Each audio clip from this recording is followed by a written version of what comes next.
the first time I saw my aliens, I was probably 5 or 6 on my ceiling at night. And they came with a triad and they looked like skulls. And so the first one, the one in the middle, there was always three, the one in the middle looked forward. And it looked actually very similar to the skull on The Wizard of Oz, the big green guy.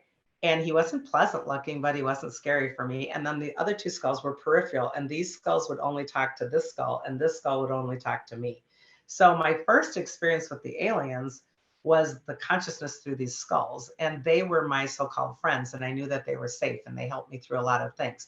Other nights, however, different skulls and icky faces would come into my room, and I knew intuitively to hide under my blankets, and I knew that these were the bad guys, even back then, good and bad, and I would hide from them. And I don't recall going on ship a whole lot as a child, but I'm sure that I did, because during this age period of being 6, 7, right in there, I came down out of the blue with a very rare and undiagnosed blood disease, which is typical of a lot of people that end up doing work or being grid workers or whatever.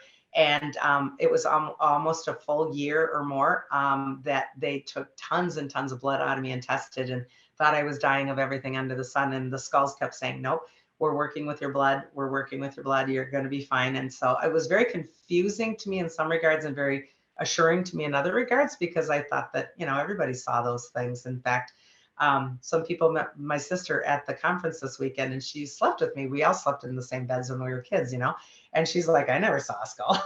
So, I thought everybody had skulls. And so then I did not do any ship work as I recalled. I do not think I've ever been abducted. I don't believe I've ever been a abductee. But as I started to do my work and the light people started to come and everything started to come back massively, and it came fast, then I then started to go on ship. They will come into my home and into my healing room, the light beings, and the ships will hover above my head. But oftentimes, especially when I work with certain practitioners, which will activate me even further, we will go oftentimes on ship up here, as well as being practitioners down here.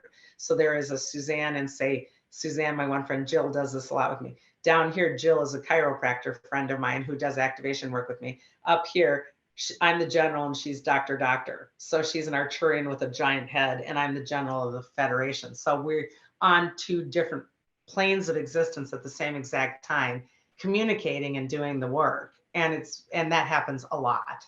So that's like a very common thing for me. Then other things have been where I did a QHHT, the quantum healing hypnosis technique, Dolores Cannon. And on there, I distinctly went on ship quite a bit, and again was shown how I manipulate weather and change weather, because I can move weather very easily. And they showed me how I do that all on telepathic, etheric, holographic computers on ship. I've been on ship in different, lots of different ships will bring me to places. I go to the Federation a lot. So yeah, it's always different, but that on planet, off planet thing happens to me quite often.